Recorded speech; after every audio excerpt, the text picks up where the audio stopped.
How's it going, everybody? Happy Halloween. Thank you very much for watching. I always appreciate you. I'm Orlando Ruiz Jr. Welcome to my 10th and final classic horror movie review of October 2024. Hope you all have your candy bowls ready. Hope you have your costume ready for a party maybe you're planning on going to, or maybe you're just going to stay home and pop some popcorn, maybe watch a scary movie with a loved one. Either way, I hope you have a fun and safe night. And right now I want to talk about a movie from 1982 from director Tommy Lee Wallace, who directed the 1990 Stephen King's It miniseries, also 1988's Fright Night Part 2, and also directed the straight-to-video sequel for John Carpenter's Vampires. Right now, I am talking about 1982's Halloween 3 Season of the Witch. This movie stars the great Tom Atkins. You also have Stacey Nelkin, Dan O'Herlihy. 1982's Halloween 3 is a film that has taken years to find its audience, mainly because this is the infamous film in the Halloween franchise where the story does not have anything to do with the character of Michael Myers. John Carpenter ended that story in his own mind with the second film and didn't see anything forward after that. And so the studio, of course, wanted to make another one because the second one was so successful. And so the idea was for them to produce a series of anthology films with the title Halloween. And so each film would have Halloween themes, but nothing to do with the character of Michael Myers because he was supposed to be dead after the second film. And so, this movie didn't do very well financially. The fans weren't behind it. With minimal advertising from the studio and with the name Halloween being so heavily associated with the character of Michael Myers, I think it's safe to say that Halloween 3 Season of the Witch is a movie that was doomed to never really get a fair shake from the beginning. This is a movie that disappointed many people upon its release. People were expecting to see the shape, Michael Myers, up on screen doing his thing with that butcher knife, and unfortunately what they got wasn't that. But in and of itself, this is a very well made, very fun, and entertaining self contained Halloween story. The film begins at night in a small northern California town where we see a man named Harry Grimbridge running as he's being chased by another guy in a suit. And as he's running, this Harry guy is holding a jack o' lantern Halloween mask. He is attacked by this guy in the suit and barely gets away. A good Samaritan comes along and helps him get to the hospital. That's where we meet our main character for the first time, played by Tom Atkins as Dr. Daniel Chalice, who is a bit of a womanizer, a bit of an alky, very smooth talker though. And so, yeah, later that night, this guy, even though he's in the hospital, he isn't safe. He ends up dead. And so, Dr. Chalice thinks, that's a little funny. That's not something that's usual. And so, the daughter comes around, the daughter of the deceased.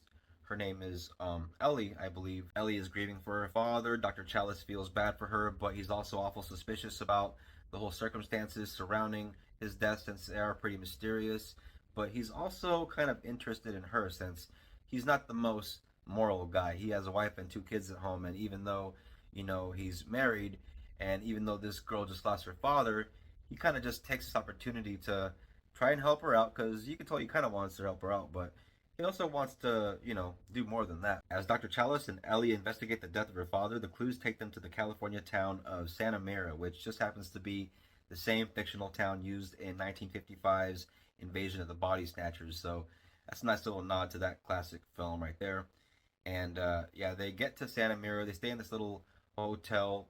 They kind of bed down for the night, little hanky panky. While Dr. Chalice and Ellie are messing around in their hotel room, the lady that runs the hotel is in her office messing around with a microchip that came out of silver shamrock masks. These masks that are very heavily advertised during this Halloween season in the movie, and all these kids are loving the masks. They're very popular with the kids, and they have these constant ads that are always running with these silver shamrock little jingle all throughout the ad that are getting into people's heads and driving them nuts because it's a very catchy little jingle.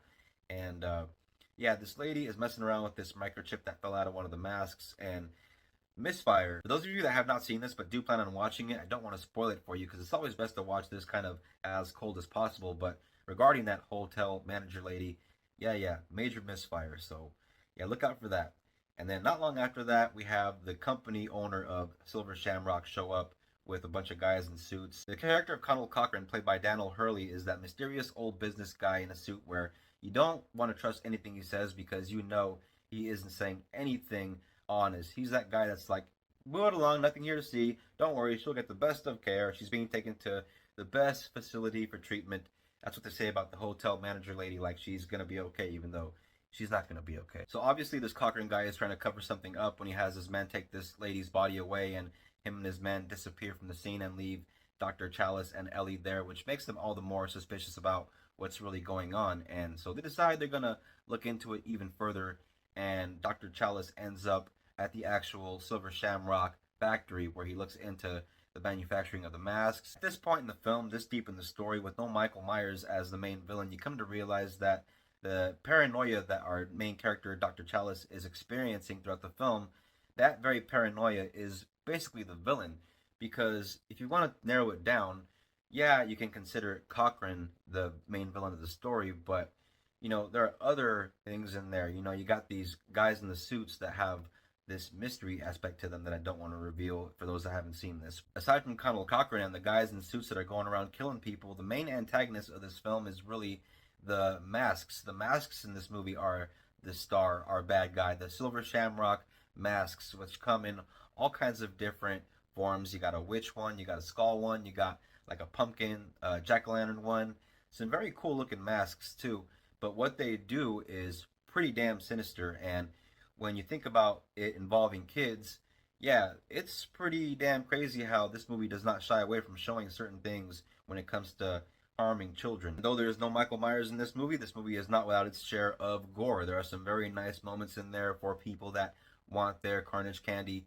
You see one guy's head being ripped off by one of these guys in suits. You see one woman getting killed with another guy sticking a power drill through her ear. You have creepy crawlies, all kinds of bugs and snakes coming out of people's eye sockets and people's mouths, big and small people. When I say small, I don't just mean small, I mean, youngins. And so, yeah, the movie is hardcore at times and doesn't shy away from showing, that gruesome shit that we come to love as horror fans. And that's one of the things that is very enjoyable about this movie, not to mention the music score from Alan Howarth and John Carpenter, another great collaboration from these two.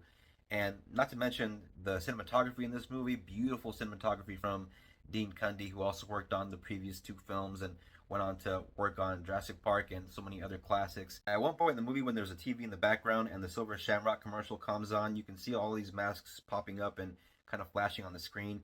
If you look really closely and slow it down, you just might be able to spot the mask of Michael Myers show up real quick in a kind of blink or you'll miss it moment.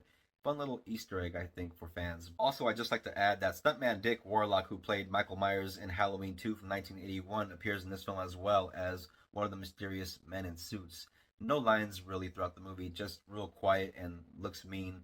He's a real nice guy, actually. I had the privilege of meeting him years ago when I was a teenager, back in the day when I was at a convention, and I happened to meet him and Kane Hodder, Jason from Friday the 13th, 7, 8, and 9, and 10. And yeah, both really nice guys. I remember Kane Hodder showed me the tattoo that he had in his inner lip, and I remember Dick Warlock was the nicest guy and even signed an autographed picture of the shape from Halloween 2 for me. Very nice guy. Also, I really dig the ending of this movie. It's very impactful, it's very dark, it's very twisted, it's kind of unexpected, and apparently the studio wanted to change it at the last minute, make it more palatable and more commercial for general audiences. But I'm really glad that director Tommy Lee Wallace really stuck to his guns to give us the ending that we got, because it makes the film all the more memorable. And although this movie does have a little bit of a slow pacing every now and then, some clunky pacing, the movie does have good characters, strong effects, good cinematography, good music, and a very cool Halloween vibe and feel all throughout the film. This is, for me, a 3.5-star film, and I highly recommend Halloween 3, Season of the Witch from 1982. Yeah, there's no Michael Myers in it, but still one of the best films in the Halloween franchise. Definitely better than Resurrection. It's been a fun October.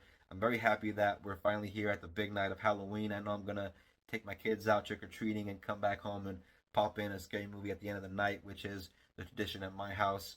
But yeah, I hope you all have a fun and safe Halloween night. Thank you all very much for watching this classic horror movie review. I always appreciate it. If you're new to the channel, if you're into classics, if you're into this kind of thing, hit the bell, become a subscriber. Please don't forget to share, like, all that stuff. If you're a returning viewer, I very much appreciate all your support. Thank you very much for watching. Look out for the next one. Peace out. God bless. Take care. And happy Halloween.